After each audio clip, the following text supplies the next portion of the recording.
Nessa terceira palestra, eu quero começar a ser mais aplicativo. As duas primeiras palestras, elas eram mais explicativas. Por quê? Eu estava trabalhando com vocês alguns fundamentos, alguns princípios que era importante que vocês soubessem. Nessas duas primeiras palestras, eu estava fazendo um trabalho aqui de doutrinação.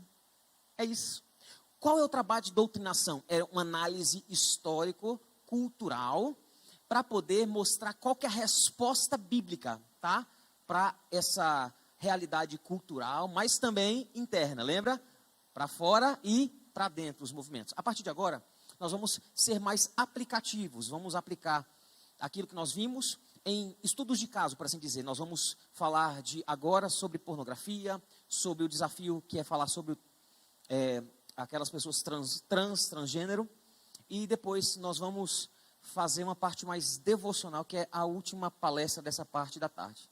Tá bom? De noite nós temos uma proposta mais expositiva para vocês. Por que é importante nós falarmos sobre pornografia e transgenerismo? E por que eu vou falar desses dois temas juntos? A minha tese é que esses dois temas, eles, embora tenham tratamentos diferentes, sejam problemas diferentes, eles têm em comum a mesma dificuldade. Por isso que o subtítulo é Quando a ilusão destrói a realidade. Eu já mostrei esse gráfico para vocês na última palestra. Teve algumas pessoas que chegaram e me falaram assim, Lacerda, esse gráfico tem muita coisa. Eu falei, você não viu nada. Aqui é só o resumo para vocês. Mas tem muita coisa que nós poderíamos trabalhar aqui. E ele vai me ajudar a explicar por que tanto pornografia quanto transgenerismo, eles caminham juntos, embora sejam problemas diferentes. Eu disse para vocês que a esperança está para a imaginação. E a imaginação é como se fosse uma imagem de um algo futuro que me faz viver hoje.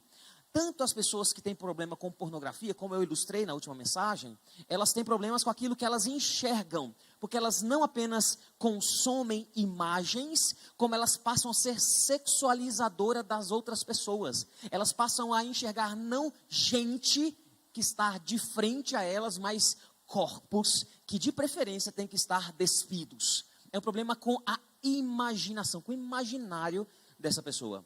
Além disso, o transgenerismo não é um problema com a imagem dos outros, necessariamente, mas é um problema com a imagem pessoal. A imaginação daqueles que são trans nem sempre caminham juntas com o próprio corpo. É por isso que essas pessoas têm muitas dificuldades com o que vem no espelho, querem fazer cirurgias de resignação sexual, de mudança, etc. Passam a se vestir de maneira diferente, porque a ideia aqui é que elas têm uma imagem, um alvo que elas precisam chegar lá. E por causa dessa imagem, eles passam a fazer mudanças no hoje. Então, os dois problemas, eles se reúnem no campo da esperança. Por quê? Porque para aquele que é tanto viciado em pornografia, eu não gosto muito dessa expressão, viciado em pornografia, já vou explicar para vocês o porquê. Para aqueles que têm dificuldades com pornografia, e também para aqueles que têm dificuldades com a sua sexualidade, com a sua imagem, eles são estapeados pela realidade. A pessoa que consome muito pornografia é estapeada pela realidade de que a vida não é um filme pornográfico. Então ele vive em prol da ilusão. Aqueles que têm dificuldade com a própria imagem, porque são trans, eles também são estapeados pela realidade. E frequentemente eles vivem deprimidos. Tá? Então é aqui que eles dois caminham juntos. Então eu quero fazer com a minha palestra em 3 partes. Na minha primeira parte eu vou trabalhar algumas definições, tanto do problema trans, quanto do problema da pornografia. Depois eu quero desenvolver umas 2 outras partes para vocês, analisando, explicando e alertando vocês, tá bom?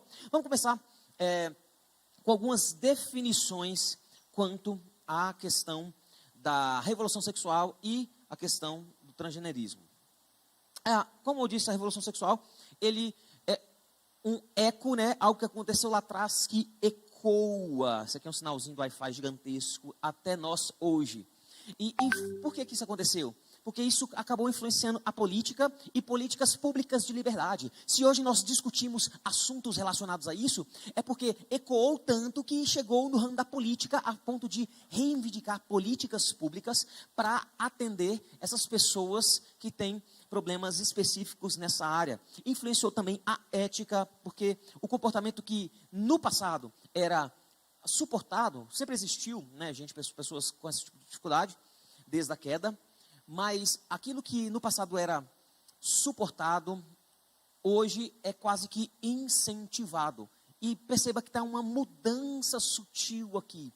Uma coisa é você suportar, que você lidar com aquilo. Outra coisa é você criar uma cultura que promove esse tipo de instabilidade acerca de si mesmo.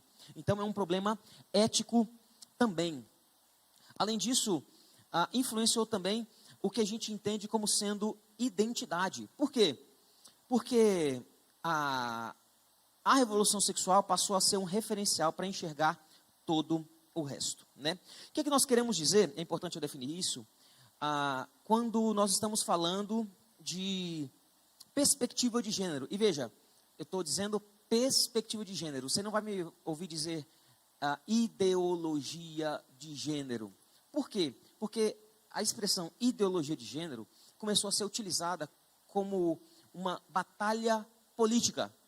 Então, quem fala de ideologia de gênero já está demonstrando na sua maneira de expressar ser parte de um espectro político. Mas como eu não estou falando aqui de política necessariamente, embora algumas das coisas que eu falo aqui envolvam política, eu estou falando de perspectiva de gênero, aqueles que defendem perspectiva de gênero, tá bom? Eu acho que é mais saudável para que nós, por exemplo, no debate acadêmico, nós não tenhamos dificuldades com aqueles que defendem essa pauta. Então, deixa eu dar um exemplo para vocês. Se você chegar na academia, na faculdade, com pessoas que sabem do que estão falando, tá? E você falar assim, olha, não, porque ideologia de gênero, você sabe o que essa pessoa vai fazer? Já vai fechar o ouvido dela para você. Por quê? Porque na academia, as pessoas que falam de ideologia de gênero são as pessoas que normalmente se posicionam contrárias à perspectiva de gênero. Por quê? Porque são de um espectro político diferente, normalmente conservadores, de direita, etc. A nossa pauta não é política. A nossa pauta, antes de ser política, qualquer coisa, a nossa pauta ela é espiritual. Nossa pauta é bíblica e nós não temos compromisso com o partido A, B, X, Y, Z. Nosso compromisso é com o reino de Deus. Entendeu? Então, a gente precisa refinar o nosso argumento para que a gente não caia nos problemas que ambos os lados do aspecto político possuem. A gente não pode fechar os ouvidos por causa disso, tá? O que é que a perspectiva de gênero vai dizer? Eles vão dizer o seguinte, que sexo é diferente de gênero. Sexo aponta para determinações naturais e diferenças biológicas entre homem e mulher. Então, sexo diz respeito ao seu DNA, o corpo com que você nasceu. E gênero é o papel que ambos, homem e mulher, têm e exercem na sociedade. Nesse sentido, alguém pode nascer com um sexo, mas exercer um papel de homem ou mulher. Porque dentro da mentalidade, da perspectiva de gênero, sexo não é a mesma coisa que gênero. Você não precisa de combinar as duas coisas. Inclusive, na próxima palestra, eu quero dizer para vocês que uma das consequências desse tipo de pensamento, tá bom? Vai ser a primeira parte da minha próxima palestra. Porque ao invés de falar de diferenças de sexo, as pessoas agora falam de diferenças de gênero. Então, identidade de gênero é como você se vê, tá? Identidade de gênero é como você se vê. Orientação sexual é por quem você sente atração. E sexo é a sua genitália ou o seu DNA. Então, vamos dar um exemplo aqui, tá bom?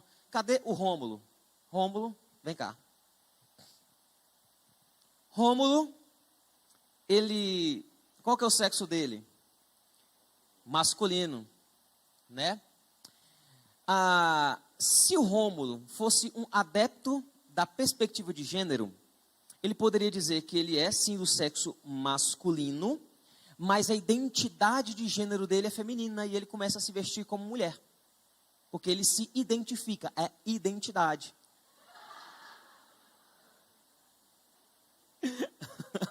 Mas, presta atenção, ele pode ser da sexualidade masculina, sexo masculino, da identidade feminina, porque ele se enxerga como mulher, mas sentir atração por mulher, que é a orientação sexual. No final das contas, ele é um homem que se interessa por mulher, mas não é assim que funciona, entendeu? O sexo dele é homem, porque o corpo dele é masculino, mas ele se enxerga como mulher, por causa disso ele passa a se vestir como mulher, por exemplo, e ele sente atração por mulher, que é a orientação, a direção da atração, do desejo sexual dele. E essa orientação sexual poderia ser para outro homem também. Porque são coisas que não andam necessariamente juntas. Obrigado, Romulo, né?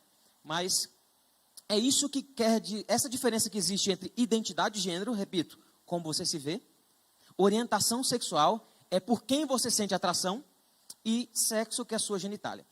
Eu procurei várias imagens na internet, e se você digitar lá assim, identidade de gênero, aparecem várias coisas, algumas que são mais didáticas, outras menos didáticas, algumas que são mais ilustrativas, outras que são menos ilustrativas. Mas eu gostei muito dessa. Por quê? Porque ela fala do coração. Olha só, que engraçado. Ela reconhece que, em algum nível, o coração está associado com a sexualidade. Porém, ela restringe o coração, envolvendo apenas o desejo. Olha o que ela diz na imagem, né? Identidade de gênero é a maneira como você se enxerga. O gênero é como você se identifica fazendo parte. Então, veja, alguém pode falar de identidade de gênero e transitar entre homem e mulher. E a variação é várias, travestis, homossexuais, etc. E orientação sexual indica pelo que você sente atração. Mostra para que lado sua sexualidade está orientada. Então veja que ele associa com o coração o aspecto do desejo, mas ele restringe isso. Porque para ele, o cérebro, está vendo lá o cérebro? É quem decide como você se vê. Mas lembre-se que nosso entendimento, tanto o raciocínio, como você se enxerga, quanto o desejo vem do mesmo lugar do coração. Mas eu achei interessante. E por fim, o sexo biológico é como a pessoa nasce, que é macho ou fêmea, ou em casos de exceção, aquelas pessoas que são intersexuais, o que no passado era chamado de hermafroditas, aquela pessoa que nasceu com características tanto masculinas quanto femininas. Tá bom? E isso significa que há uma grande flexibilidade e possibilidades dentro desse mar nebuloso e cheio de variações. Então, eu digitei a mesma coisa, assim, eu digitei variações, gênero. Só isso que eu digitei no Google. Eu vi muita coisa. Mas eu gostei dessa imagem porque ela tenta combinar algumas coisas, tá? Ela tenta combinar a gente que é homem, mas lembra da cabeça? Cabeça ela se enxerga como mulher. Gente que é mulher, mas se enxerga como homem. E aí tem algumas variações, algumas eu confesso que eu não entendi muito bem, como sendo essa pessoa da perninha aqui. Eu realmente não sei. Eu não sei o que poderia ser isso. A pessoa tem atração por perna, não sei.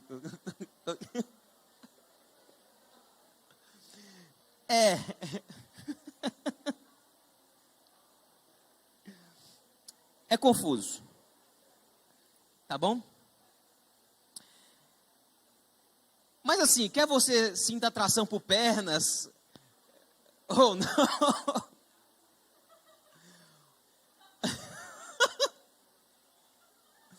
O legal que é, sabe o que é? É que a atração da pessoa é exclusivamente por uma perna, tá entendendo? Isso, eu fiquei assim, por que não as duas pernas? Né? É bem diferente, né? Se bem que tem aqui, né, as duas pernas. Né? Moral da história, esse site que tem essa imagem, ele vai dizer, ele é um site em inglês, vai dizer que o gênero, a identidade de gênero, ela é flexível, não estática, então você hoje pode se identificar de um jeito, mas não significa que você tem que ser isso amanhã, tá bom? Você pode ser, hoje eu me identifico como mulher, amanhã eu me identifico como homem, tá? Não tem problema nenhum, porque é flexível e que, dentro dessas variações, tem entre 12 e 30 gêneros, tá bom? Mas presta atenção, nem sempre a sexualidade foi questão de identidade. Por exemplo, a homossexualidade, que é a atração pelo mesmo sexo, esteve presente desde o início da humanidade. Inclusive a Bíblia relata isso, relata de pessoas que sentiam atração pelo mesmo sexo. Mas elas não chegaram a transformar a sexualidade em questão de identidade. E o que eu quero dizer com transformar a sexualidade em questão de identidade? Isso aqui é muito importante, é pegar um aspecto da vida e passar a enxergar a humanidade através dele, tá? Então, a sexualidade, ela existe, é verdade, nós vamos ver um pouquinho melhor, ver que Deus nos criou com a sexualidade, mas ela é um componente da realidade de quem nós somos. Ele é um componente. Agora, quando eu pego um componente, que é a sexualidade, e pego esse componente e elevo como mais importante, eu transformo o que é parte em identidade. E aí, eu passo a enxergar toda a realidade ao meu redor, inclusive sobre mim mesmo, sobre as pessoas e sobre Deus, a partir desse aspecto da vida. E aqui, deixa eu compartilhar uma coisa com vocês. Tudo que faz isso é reducionista. Por exemplo, eu estou falando de gente que pega um aspecto da sexualidade, da sua atração sexual, ou da maneira que você se identifica e transforma como sendo como sendo a característica máxima da vida, enxerga toda a realidade ao redor. Relê a história baseado nisso. Agora, e se eu pegar a economia? Eu posso pegar a economia e dizer que a economia é o mais importante aspecto da humanidade. E aí eu vou reler toda a história e toda a sociedade e todas as pessoas com a lente da economia. Agora, e se eu pegar a luta de classes? Então eu vou reler a história baseado luta de classes. E se eu pegar a luta de sexos? Eu vou reler a história, reler a mim mesmo, baseado nesse aspecto. Então, o que eu estou descrevendo para vocês? Que todas as propostas que nós temos sociais, não apenas relacionadas à perspectiva de gênero, elas tendem a ser reducionistas, porque ela pega um componente da realidade e eleva como o principal componente, a ponto de reler toda a realidade. Tá ligadaço? Vamos melhorar isso. Tá ligadaço? Sabe, eu gostei de uma ilustração que uma vez eu li. Sabe o que significa? Todo mundo aqui conhece o alfabeto, né? Eu espero. A, B, C, D, esse é o alfabeto mesmo. Quando alguém pega a perspectiva de gênero e coloca como sendo o principal aspecto da humanidade, significa a mesma coisa de eu pegar uma letra do alfabeto e reler o alfabeto inteiro pela perspectiva dessa letra.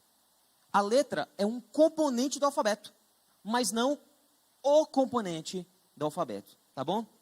É importante nós enxergarmos isso. Então, eu estou querendo aqui trabalhar e explicar para vocês brevemente o conceito do que é a perspectiva de gênero, tá?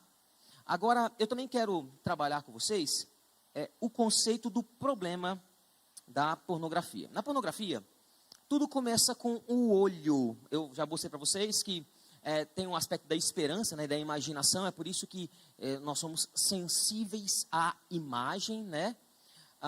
Porque na anatomia da tentação, o olho é a janela do coração. A própria Bíblia diz isso, vai dizer que os olhos são a luz do corpo. Se os olhos são trevas, que grandes trevas serão. A ideia é que você é estimulado pela imaginação, pela imagem que você enxerga. E dependendo da imagem que você nutre o seu coração, significa que você está com uma imaginação deturpada.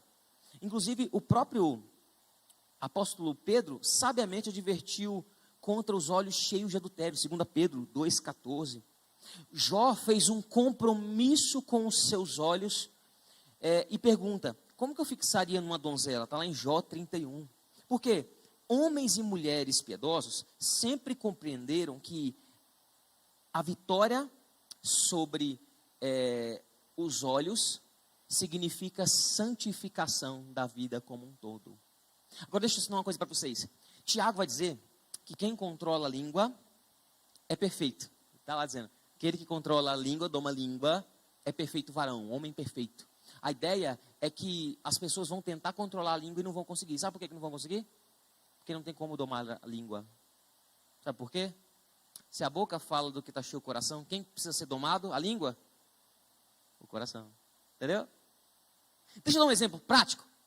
O cara é viciado em falar palavrão. Nossa, 10 palavras, 12 palavrões e meio, né? Porque tem aquele que ele começa a falar e já se arrepende no meio.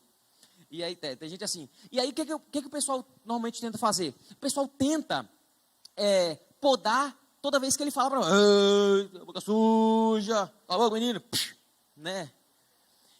Qual que é o problema disso? Nenhum, na verdade, acho que tá certo. Mas eu podar o comportamento é apenas uma parte do necessário. Eu preciso lidar com o comportamento, mas também tratar o coração, nutrir o coração de um novo vocabulário bíblico, para que ele seja purificado. Porque senão ele pode deixar de falar. Ele deixa de falar palavrão, porque ele percebe que dá muito trabalho falar palavrão, muito prejuízo, as pessoas vão brigar com ele e tudo mais. Sabe o que ele começa a fazer? Pensar, né? Tem gente que você nunca viu falando palavrão, mas a mente da pessoa, meu Deus, a mente da pessoa é um covil, tem um vocabulário extenso, só maldição. É verdade. Percebe? Por quê? Porque não é apenas o comportamento que precisa ser tratado, mas o coração. Isso a Bíblia nos fala. Por isso que aquele que controla a língua é homem perfeito, vai dizer Tiago. Mas nas Escrituras, se a língua ela é indomável, porque ela é expressão de dentro para fora, os olhos, eles são domáveis, porque são janelas de fora para dentro. Isso é muito importante, porque às vezes a gente fica querendo controlar aquilo que a gente não consegue controlar. Mas sendo que tem coisas que nós conseguimos e devemos, e a gente não está fazendo. A janela para acessar o coração são os olhos, né? São os olhos. É importante a gente considerar isso. E a pornografia, ela age exatamente aí. É por isso que alguns estudiosos hoje, eles já concordam, isso aqui não estou falando de gente crente, né? Tem estudiosos sérios na área, que a pornografia, ela altera a plasticidade química cerebral. Tem todo um estudo relacionado aos hormônios, a dinâmica hormonal do corpo e do cérebro quando alguém assiste muita pornografia. Não é a abordagem que nós vamos tratar aqui, porque nós gastaríamos muito tempo. Mas tem um livro interessante, que ele se chama Como a Pornografia Hackeou o Cérebro Masculino. Eu li ele há um tempo, ele é em inglês, só que eu gosto de aplicar ele não apenas para a realidade masculina, mas também para a realidade feminina. Olha o que ele diz. A pornografia altera o funcionamento do cérebro masculino e feminino. Esse feminino foi eu que coloquei, tá? Não há taxas seguras de exposição, mas quanto mais cedo um menino acessa a pornografia, mais ele experimentará preguiça, apatia e falta de força para realizar qualquer coisa que exija esforço ao longo da vida. Ele se torna virtualmente incapaz de mudar e crescer. Por quê? Porque ele se acostuma com autossatisfação rápida, sem a necessidade de compromisso. E ele passa a perder a capacidade de se conter. Presta atenção nisso. Porque toda vez que ele quer, ele vai lá e consegue, se alivia.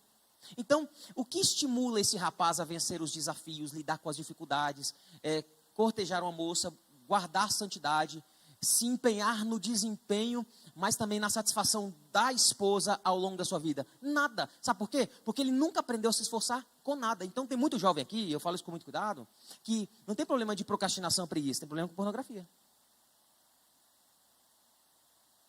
Mas isso não é apenas com meninos, é com meninas também.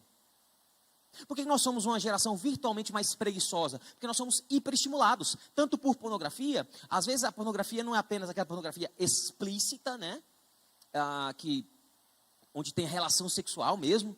Mas às vezes é soft porn, como alguns chamam, que é pornografia leve. que isso aí a rede social está cheia. Instagram, o Tico-Teco, então, meu Deus do céu. O Tico-Teco, eu falo assim porque os adolescentes lá da igreja chamam de Tico-Teco. O TikTok, o algoritmo dele funciona para hiperestimular você. Porque pessoas hiperestimuladas são pessoas que têm mais tempo de tela, pessoas com mais tempo de tela são pessoas que agradam os patrocinadores, pessoas que agradam os patrocinadores dão mais dinheiro para a plataforma. E aí? Eu estou interessado com a educação das pessoas? Eu como empresa de comunicação, estou interessado com o crescimento, com a formação do coração das pessoas? De jeito nenhum. Estou interessado com os meus credores e os meus investidores que vão ter mais gente vendo tela o tempo inteiro. Então, o que eu faço? Coloco um monte de peito, um monte de bunda, um monte de gente rebolando, ou fazendo dancinhas que podem parecer inocentes, mas mostram uma marquinha do corpo, uma barriguinha mostra, etc. Entendeu? E não adianta, você pode argumentar comigo, não tem nada a ver. E eu acho que a gente tem uma grande dificuldade aqui, tá? Nós estávamos num tempo em que a igreja demonizava tudo, tudo mesmo. Tudo era proibido. Inclusive, ouvir música era do diabo, ter rede social era do diabo, essas coisas. Agora a gente está indo para um outro lado perigoso, o outro lado do espectro, que fala que tudo é permitido. O nada a ver é muito perigoso. Porque quando você vai ver, lembra aí da imaginação? Você já foi longe demais. A sua bioquímica foi alterada, mas tudo isso como expressão de um coração distorcido. E eu me entristeço quando eu penso que se as estatísticas estiverem certas, pelo menos metade das pessoas que estão aqui tem problemas com pornografia. Obviamente eu não vou pedir para você levantar a mão, né? Mas eu me entristeço, sabe por quê? Porque se isso é verdade, você tem uma espiritualidade medíocre. Se isso é verdade, você deturpa a imagem semelhante de Deus. Se isso é verdade, você tem dificuldades com procrastinação, preguiça, com planos de vida. Por quê? Lembra da imaginação? A imaginação tem a ver com o futuro. Você tem dificuldade de planejar a vida porque você está sempre com outras coisas nos olhos. Está aqui a imaginação aqui. Imagine. Tá? E se isso é verdade, significa que vocês precisam para ontem lidar com isso, mas não com as ferramentas que nós temos apresentadas aí na sociedade, porque nós temos algumas. Por exemplo, tem um mês, eu estou tentando lembrar aqui, um mês que nas redes sociais, é conhecido como o mês em que as pessoas, principalmente os homens, não podem se masturbar. É NoFap September, November, é September? Pronto, a gente está no mês NoFap aí. Fap, em inglês, é masturbar, tá?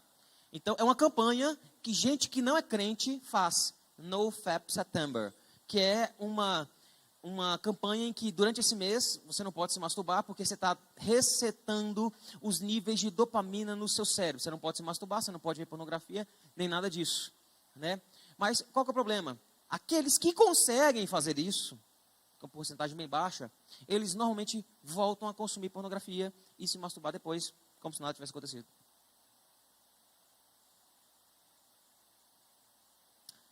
Além disso, a pornografia ela deve ser interrompida de assistir, não apenas porque ela é danosa para a sua vida, para a sua produtividade, para os seus relacionamentos, porque isso é ruim, mas é insuficiente. Porque se fosse suficiente, já tinha parado. Ela deve ser interrompida porque isso fere o caráter de Deus. Está entendendo? Porque isso objetifica as pessoas que são imagens semelhantes de Deus, o que é pecado. Isso faz com que você canalize as suas tensões sexuais para onde não deveria. Isso faz com que você peque com os olhos, mas principalmente com o coração. A pessoa que sucumbe à pornografia se deteriora espiritualmente. Ceder à tentação espiritual produz o que John Freeman chamou de coração pornificado. Um coração não mais disposto para Deus ou para o próximo. Tem um livro que ele escreveu que se chama Hide or Seek. Quando homens são realistas com Deus sobre sexo. O que ele escreve? Ele escreve o seguinte: nossos pecados sexuais não somente amortecem nossos corações, amortecer e anestesiar, tá? Como também nos impedem de ser o que devemos ser como homens, maridos e pais. Devido a anos de tentações sexuais e pecados não abandonados, nossos corações negligenciados roubarão alguma coisa de todos aqueles que estão em nossa vida. Corações pornificados, tanto de homens quanto de mulheres, eles roubam das pessoas algumas coisas. E por roubarem das pessoas, normalmente roubam o rosto delas, porque eles não estão interessados nisso, estão interessados no corpo. Rouba a sexualidade, por aí vai. Tá bom? Então nós temos aqui duas questões. A questão da perspectiva de gênero e a questão da pornografia. Eu trabalhei com algumas definições aqui para contextualizar vocês do problema, mas eu quero trabalhar com vocês aquilo que eles têm de comum, porque ambos, tanto a perspectiva de gênero quanto a pornografia, eles militam em duas áreas, que é a área da liberdade e a área da sexualidade. Por quê?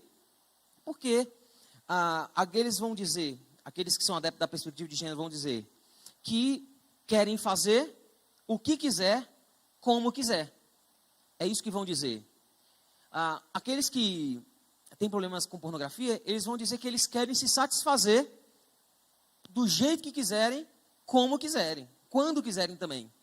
Aqueles que têm problemas com perspectiva de gênero, relacionados à identidade, eles vão dizer que eles querem se expressar e ser como quiser.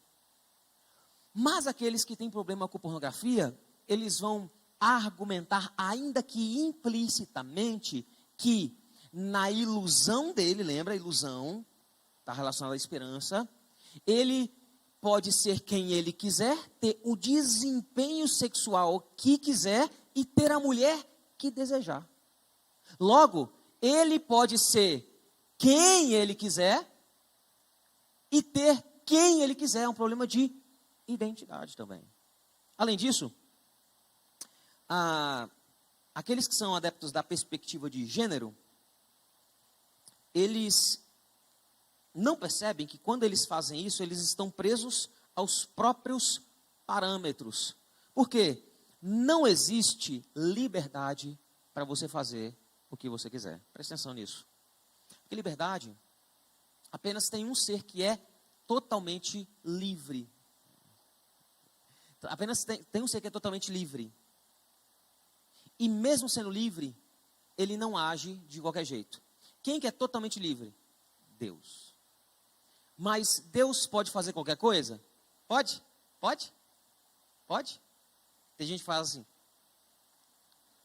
Sabe por que Deus não pode fazer qualquer coisa? Porque deixa eu perguntar para você. Deus pode criar uma pedra grande o suficiente para esmagar a si mesmo? E agora? Se ele pode fazer qualquer coisa, e agora?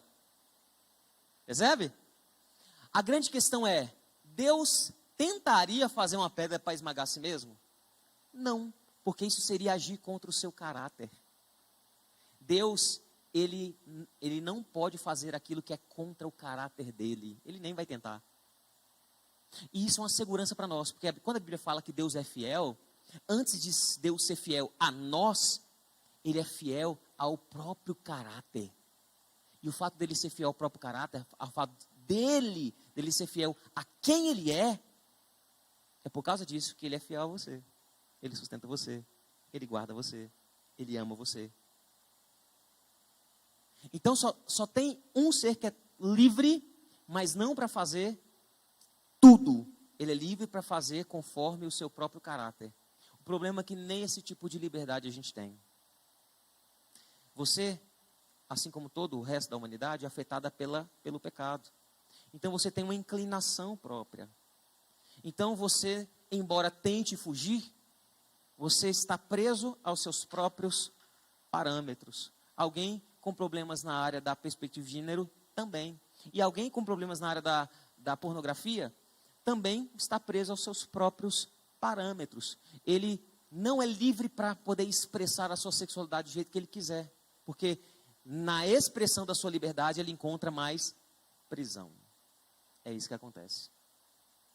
Além disso, aqueles que são adeptos da perspectiva de gênero, eles acabam se perdendo em si mesmo, entrando em grandes confusões, e eles não se entendem. E aqueles também que consomem pornografia, eles fazem a mesma coisa, encontram apenas instabilidade, insegurança e tristeza. Tá?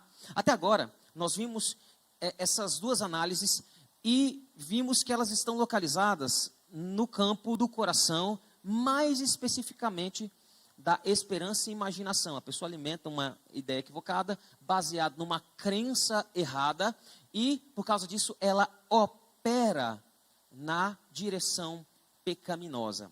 Tá bom? É isso que está acontecendo aqui. Mas qual que é o ensino bíblico acerca desses dois campos, né? Eu quero trabalhar com vocês rapidamente o ensino bíblico aqui. Eu quero terminar dando alguns alertas. A real origem da identidade e a sexualidade, ela é divina. Olha o que diz Gênesis 1:27. E criou Deus o homem à sua imagem, a imagem de Deus o criou. Macho e fêmea os criou. Isso aqui é muito importante, porque a primeira coisa que a Bíblia vai dizer é que a identidade humana, ela tem origem divina. Porque antes de falar que a humanidade é macho e fêmea, Deus fala que somos sua imagem e semelhança. E aqui uma coisa interessante para que você preste atenção. Grave isso, tá? Nas Escrituras, identidade nunca é construída, nunca é escolhida. Identidade é recebida. É sempre você recebe um nome. Deus, por isso que Deus nomeia as pessoas, troca o nome. É por isso que Deus classifica. É por isso que tem várias declarações nas Escrituras que Deus fala para você o que você é. Você é meu filho, você é amado, pedras vivas. Olha só, são todas maneiras de Deus nos nomear. Você é adotado. Olha só que legal. Entende? Isso aí é compatível com as Escrituras, porque na Bíblia, identidade nunca é construída ou escolhida, porque você não é livre para isso. Na Bíblia, identidade é recebida. Você sempre recebe. E quando Deus nos criou, Ele já nos deu a identidade. Uma identidade baseada no caráter dEle. Vocês são minha imagem e semelhança. A sexualidade é um dos aspectos da experiência humana, não o principal ou central.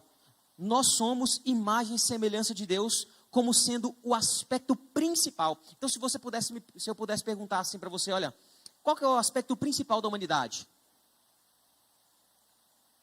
Você tem a resposta na ponta da língua. Ser imagem e semelhança de Deus. Entendeu? O aspecto principal da humanidade não é o sexo, não é a aparência, não é a altura, não é a profissão, não é nada disso. O aspecto principal da humanidade é ele ser imagem e semelhança de Deus, porque nenhuma outra criação que Deus fez recebeu isso. Animais não são imagem e semelhança de Deus, plantas não são imagem e semelhança de Deus, paisagens podem ser maravilhosas, não são imagem e semelhança de Deus, e por aí vai. Por quê? Apenas a humanidade é imagem e semelhança de Deus. Tá bom? Além disso, olha o que diz o texto bíblico. O texto bíblico vai dizer que a sexualidade humana ela também tem origem. Se a identidade tem origem em Deus, a sexualidade também. Porque o texto vai dizer, macho e fêmea os criou. E Deus os abençoou e lhes disse, sejam fecundos, multipliquem-se, enchem a terra e sujeitem-na. Então, é o aval de Deus à sexualidade humana. E quando Deus cria a sexualidade humana, Ele está fazendo 3 coisas aqui. Ele está criando uma estrutura, ordenando uma direção e dando o propósito. Tá? Quero gastar um tempo com vocês explicando isso. Quando a Bíblia fala que existem 2 sexos e gêneros, ele está estabelecendo uma estrutura aqui para a expressão da sexualidade. Qual estrutura que é essa? Macho e fêmea. E por que macho e fêmea? Dependendo da tradução, vai estar homem, mulher, etc. Mas lá no hebraico é enfático, que é macho e fêmea. Porque a questão ali é exatamente a sexualidade. Porque é uma estrutura. E qual que é a direção? Direção é como você usa a estrutura. Vocês são macho e fêmea, por quê? Porque vocês são minha imagem e semelhança. Eu abençoo vocês. Vocês são homem e mulher para mim. E olha que interessante, na nossa cultura, nós queremos ser homens para outras mulheres, ou mulheres para os homens, mas na cultura das Escrituras, nós devemos ser macho e fêmea, homens e mulheres para Deus, em primeiro lugar. Nós vivemos nos vestindo e querendo nos expressar para as outras pessoas ao nosso redor. E veja, não estou dizendo para você andar que nem um mulambo, não, viu? Tem gente que é assim, eu não me preocupo com ninguém, eu sou mais eu. E aí a pessoa anda toda desleixada. Não é isso que eu estou dizendo. Então, bicho grilo, não precisa, não tô falando isso, tá? O que eu estou dizendo é que na Bíblia, você expressar masculinidade e feminilidade antes de ser, segundo uma convenção social, uma cultura ou para outra pessoa, é uma expressão para Deus. Nesse sentido, quando Deus cria macho e fêmea como sendo expressão da bênção, debaixo da bênção dele, da imagem e semelhança dele, significa que os homens, eles glorificam a Deus quando são homens. E mulheres glorificam a Deus quando são mulheres. Já parou para pensar? Presta atenção aqui, pense comigo rapidamente. Que você, homem, quando você é um homem de Deus, você faz parte do seu processo de santificação? Ser homem? Homem de Deus? Cumprir com os papéis que a Bíblia diz que o homem precisa ter? Tem muito homem que não consegue progredir na sua santificação, porque ele aprende toda a doutrina, viu? Sobre santificação, mas aprende nada sobre papel masculino. Não cresce. É homem, mas na espiritualidade é um menino, é uma criança, é um moleque. Porque não se santifica. E santificação significa isso. Isso não serve apenas para os homens não, tá, meninas? Está cheio de menina que está tentando ser mulher segundo os parâmetros da sociedade e da cultura.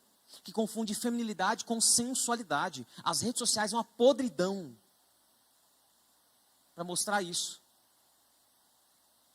Sendo que a Bíblia mostra que ser mulher de verdade é ser mulher nos parâmetros de Deus. Ser mulher de verdade é você ser quem Deus diz que você é. Não a satisfação e os anseios culturais dizem o que você é. Mas Deus fala que quem você é. E expressar sua feminilidade diante de Deus faz parte do seu crescimento. Então, se você quiser parar de ser uma menina, se você quiser crescer diante de Deus, se você quiser ser uma bênção na sua comunidade, na sua família, está na hora de crescer também. Porque nós somos homens e mulheres para com Deus. É isso que a gente precisa entender. E veja, a sensualidade é um problema não apenas das mulheres, tá? Principalmente, mas também dos homens. Crente, se você entra na rede social e você vê que a rede social de uma menina ou de um menino é igual a de um ímpio, isso não tem uma coisa errada, não? Nós deveríamos ser mais santos.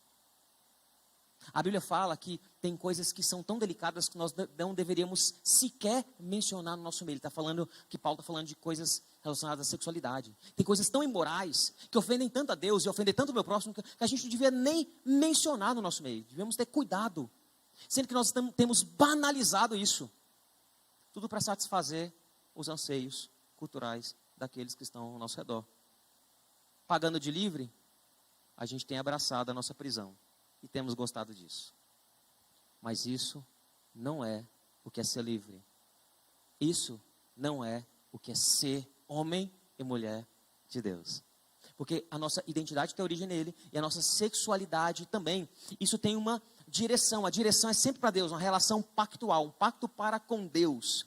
Tá? E esse pacto para com Deus se manifesta também no pacto para com as outras pessoas. Abençoou quem? Os dois. Os abençoou e lhes disse, sejam fecundos e multipliquem-se, encham a terra e sujeitem, né? Então, por isso que casamento é algo direcional da estrutura que Deus criou. Você pode falar de união entre duas pessoas do mesmo sexo, mas não casamento. Casamento não é uma estrutura humana. A humanidade não criou o casamento, a humanidade reconheceu. Porque antes de haver formalização social do jeito que nós temos hoje, já havia casamento. Por quê? Foi Deus que fez. Percebe? As sociedades apenas reconheceram, mas não criaram, tá?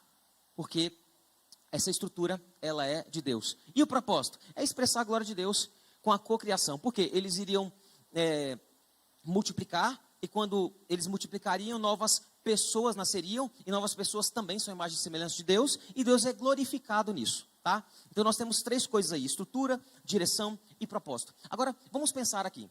Uma pessoa que nasce homem, mas que sente atração pelo mesmo sexo, ele ainda se reconhece como homem, tá bom? Mas ele está cumprindo a direção? Não, ele está canalizando o desejo, e desejo sexual é algo que vem de Deus também, então está canalizando o desejo dele na direção equivocada, e por causa disso está descumprindo o propósito. Mas deixa eu dar outro exemplo, tá? Imagine que uma mulher, ela está casada, e aí ela quer se relacionar com outro homem. Ela ainda está dentro da estrutura, ou seja, desejando outro homem, mas está cumprindo a direção, está quebrando o pacto. Está descumprindo a direção, e por causa disso, está quebrando o propósito.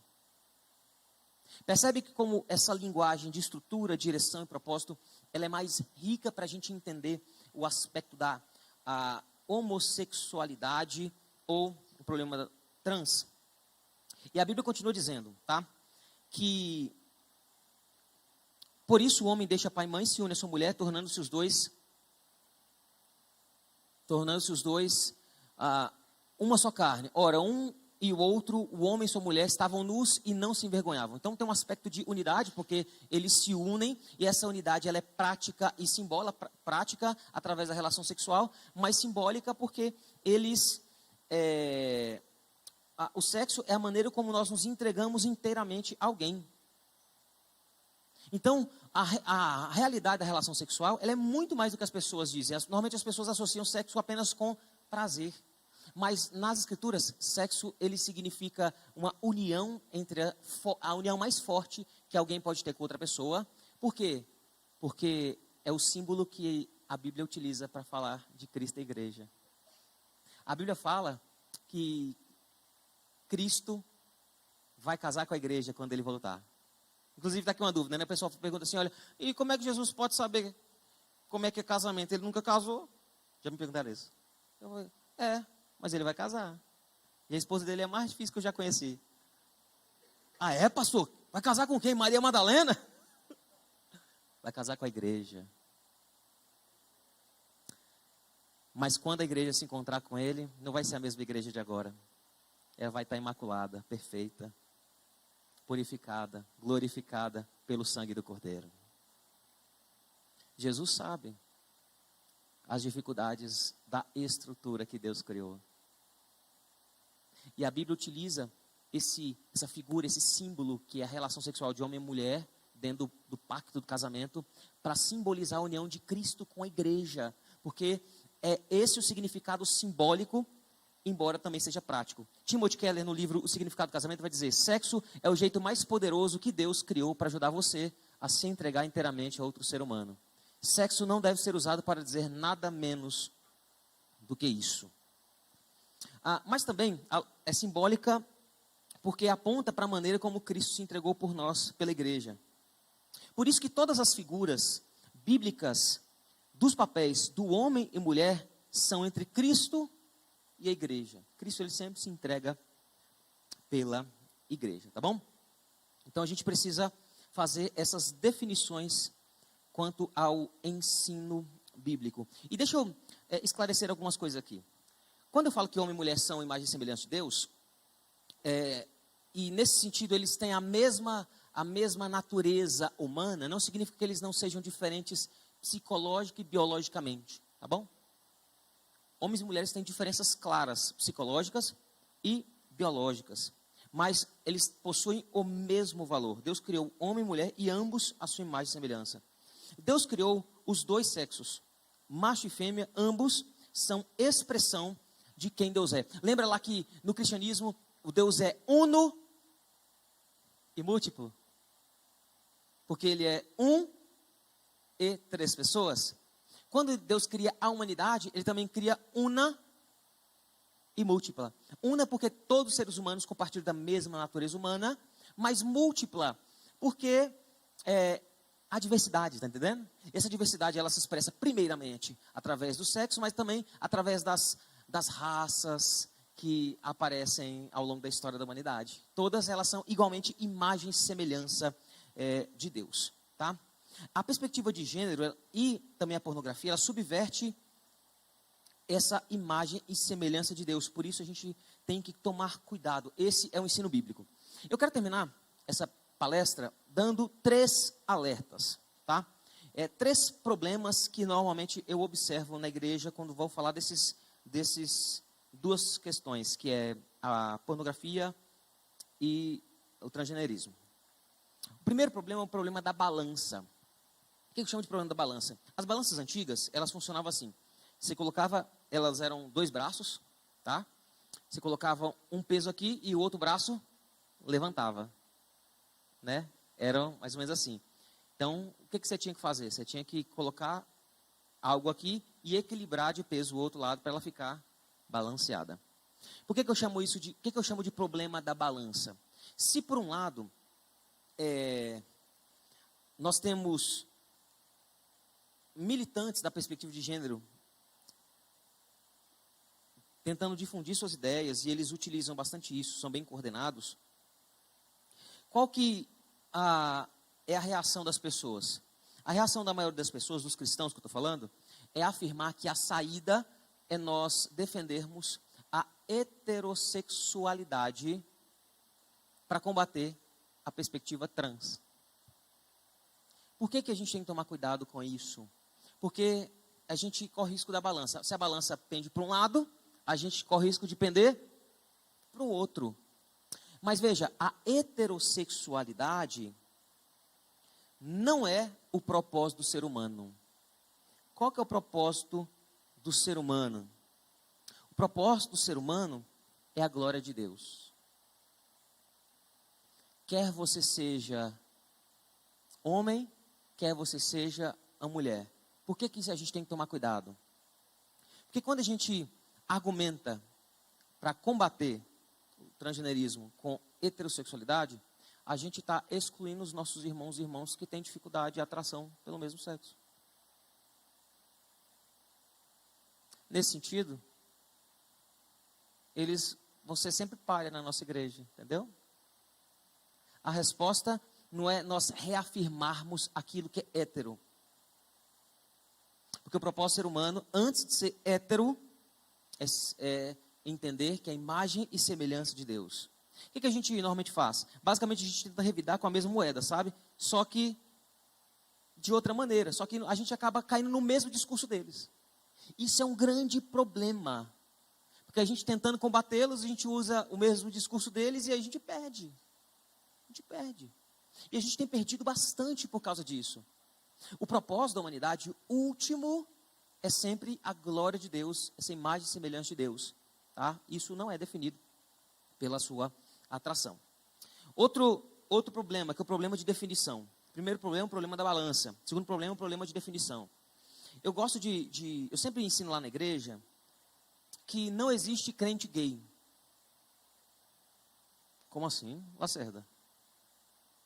A pessoa fala, não, mas... E a pessoa que sente atração pelo mesmo sexo? O que eu quero dizer com não existe crente gay? Eu quero dizer que existe sim crente com atrações homoafetivas.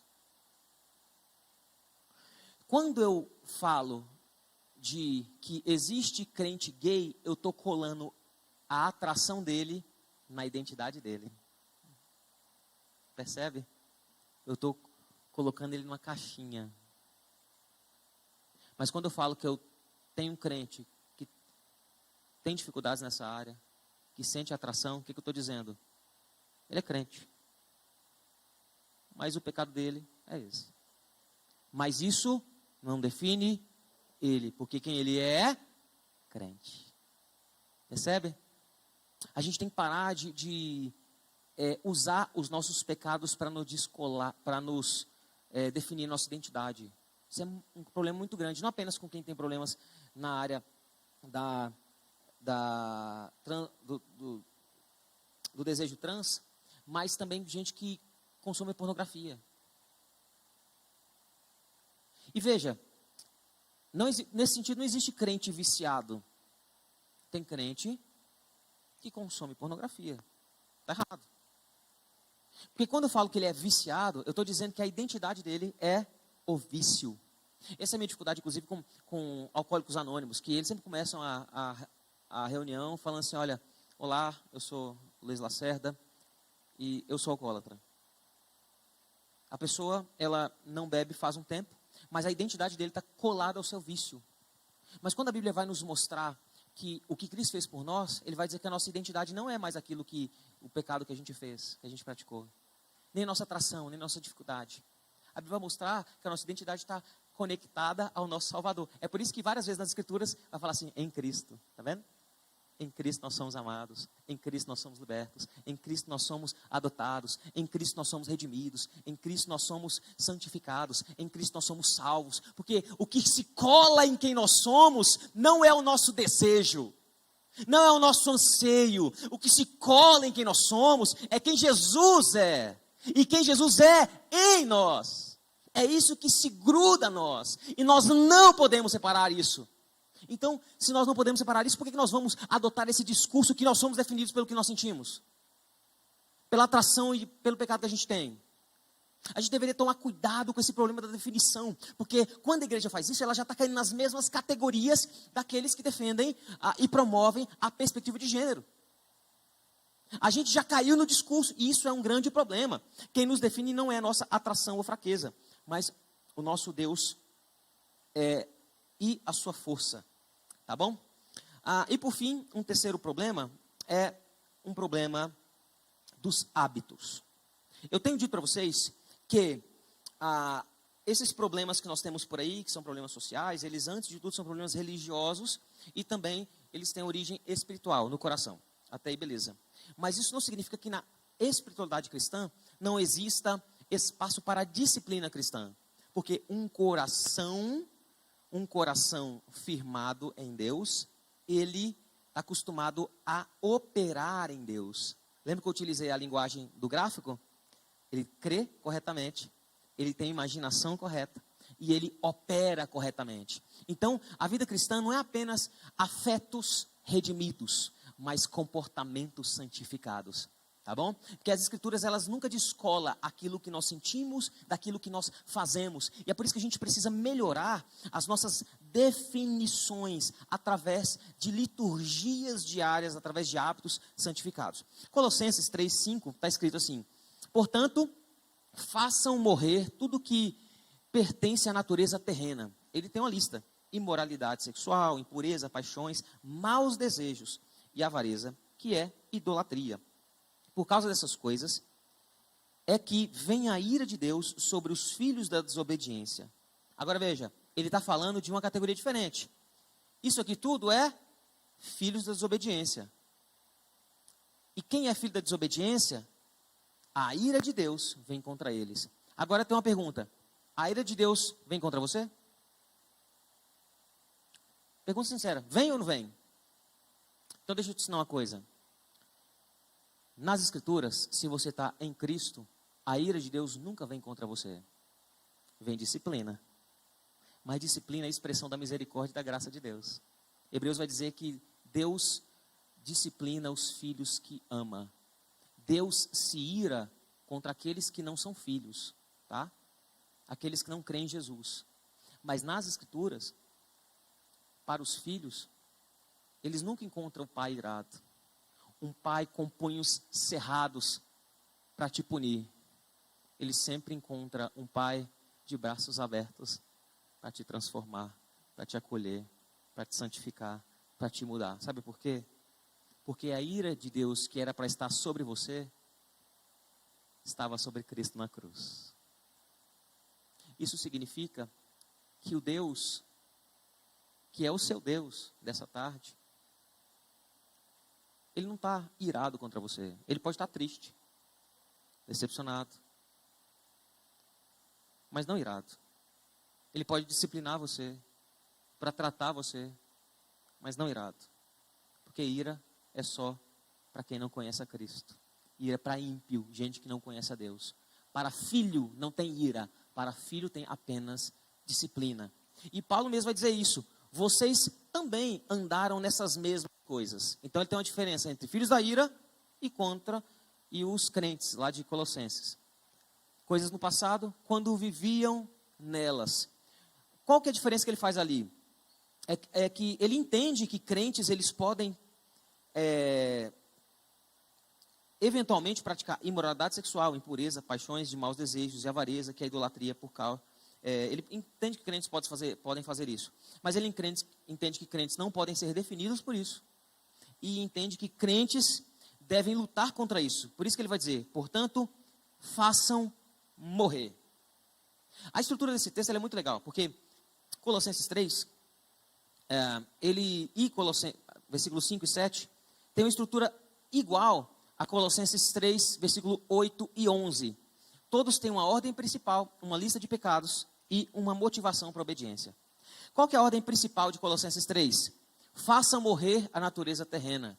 Qual que é a ordem principal dos versículos na sequência? Abandonem essas coisas. Qual que é a lista de pecados? Imoralidade sexual, impureza, paixões, maus desejos e avareza. E qual que é a lista de pecados nos versículos na sequência? Ira, indignação, maldade, blasfêmia, linguagem obscena no falar. E qual que é a motivação de obediência? A motivação é, vocês também andaram no passado. Agora vocês não são mais definidos por isso, entendeu? Agora vocês não são filhos da ira. Essa é a sua motivação. Ou seja, haja de maneira coerente com a sua identidade em Cristo. E aqui, qual que é a motivação para abandonar esses pecados? Cristo é tudo em todos.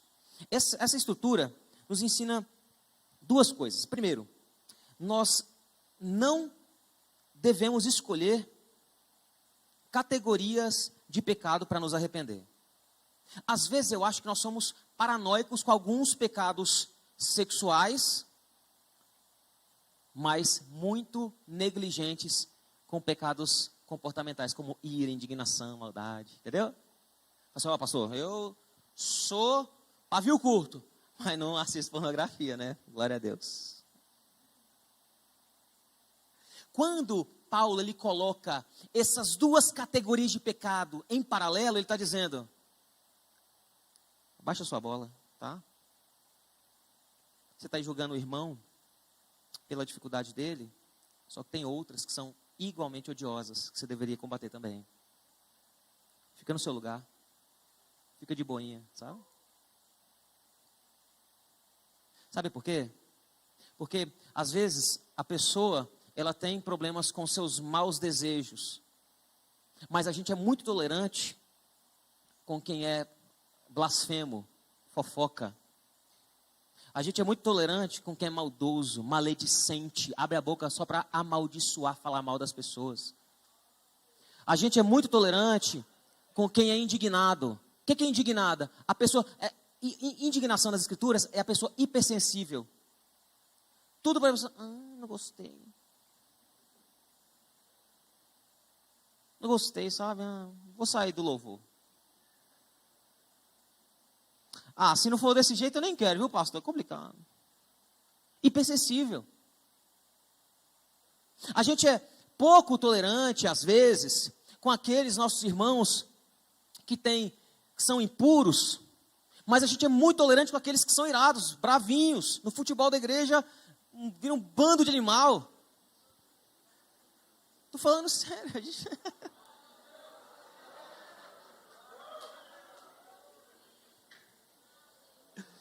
Não, e os caras acham que está no direito, ai. Está entendendo? Mas, gente, tem futebol de crente que deveria ser caso de disciplina. É verdade. Sabe por quê? Porque se o nosso futebol é que nem um dos ímpios, talvez nós deveríamos mudar a nossa identidade para filhos da ira e não filhos de Deus.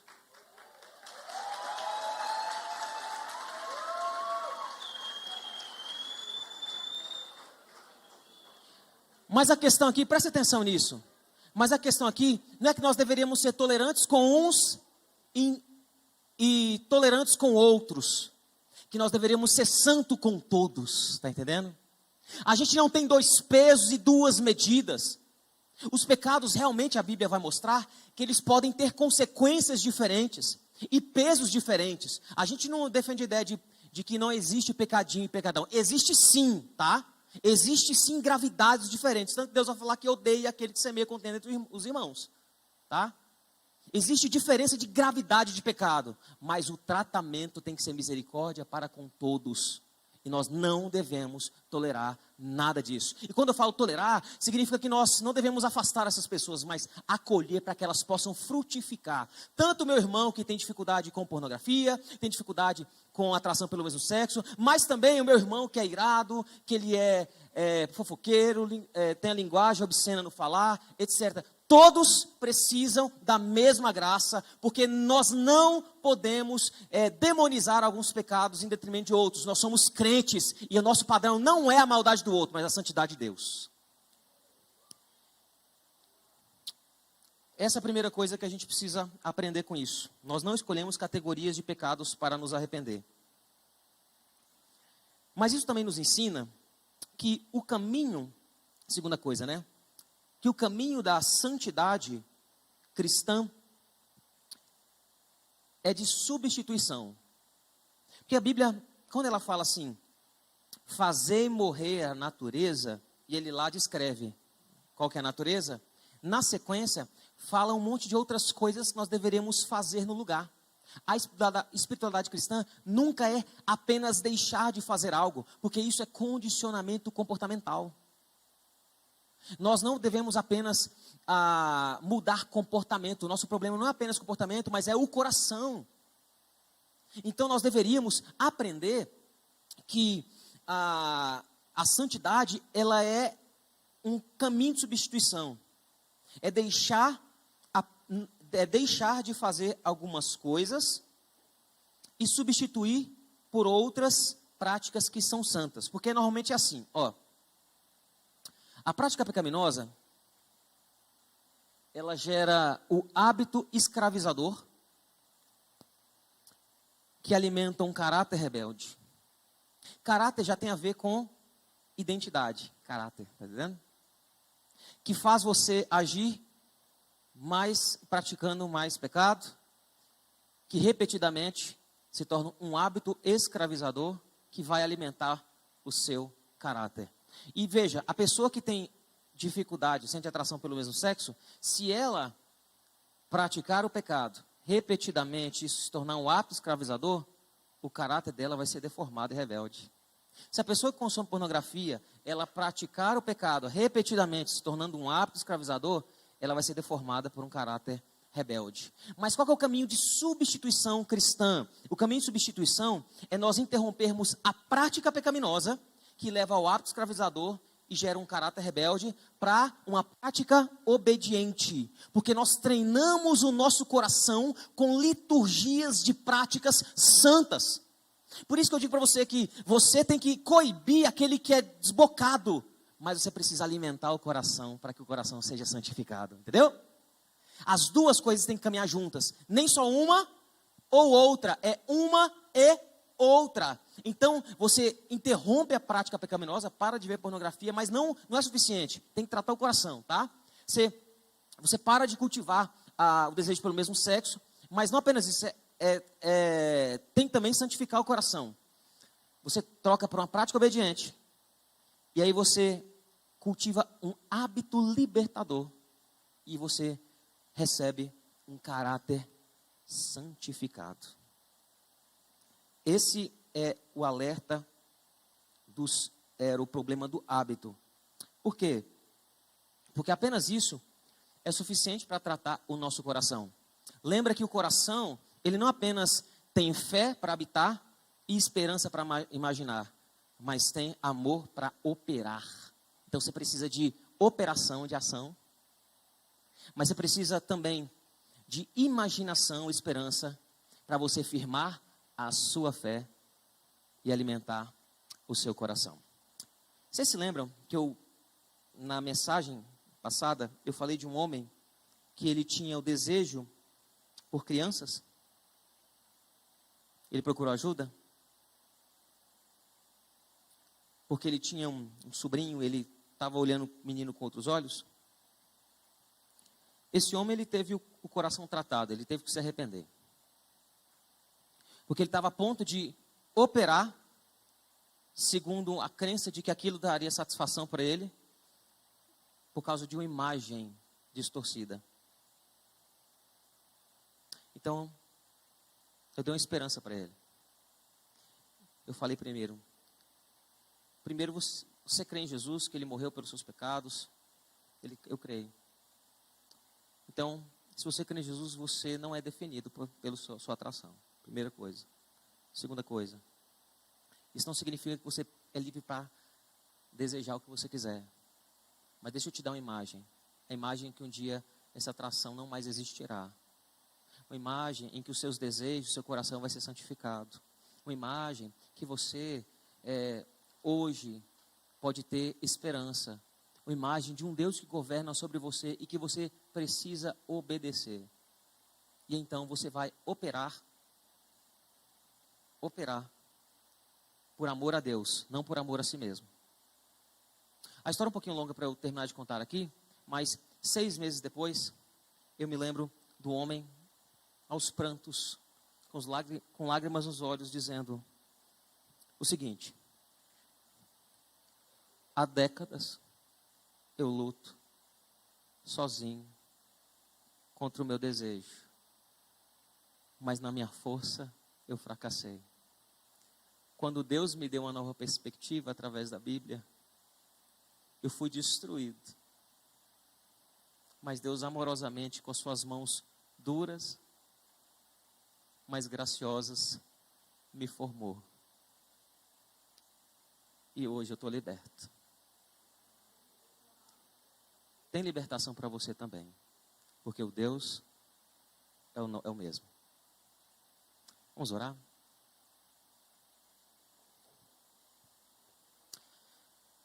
Deus,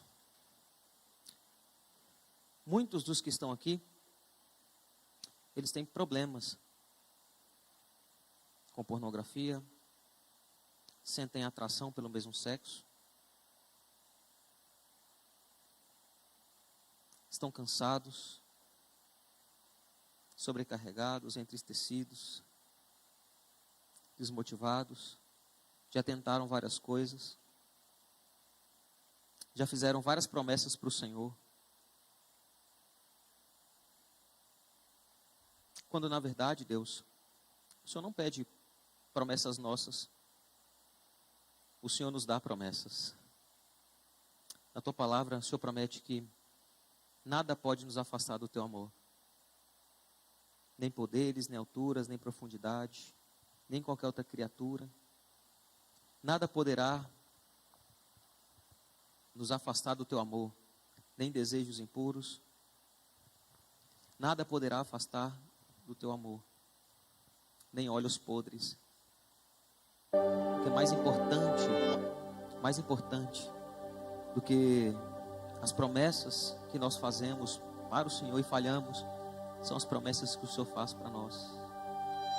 O Senhor promete também que estaria conosco até a consumação dos séculos. O Senhor promete que nós temos uma identidade firmada em Cristo e que a nossa sexualidade é uma dádiva, apesar de nós, por causa do pecado, encararmos ela como um conflito. O Senhor promete santificação, libertação, redenção.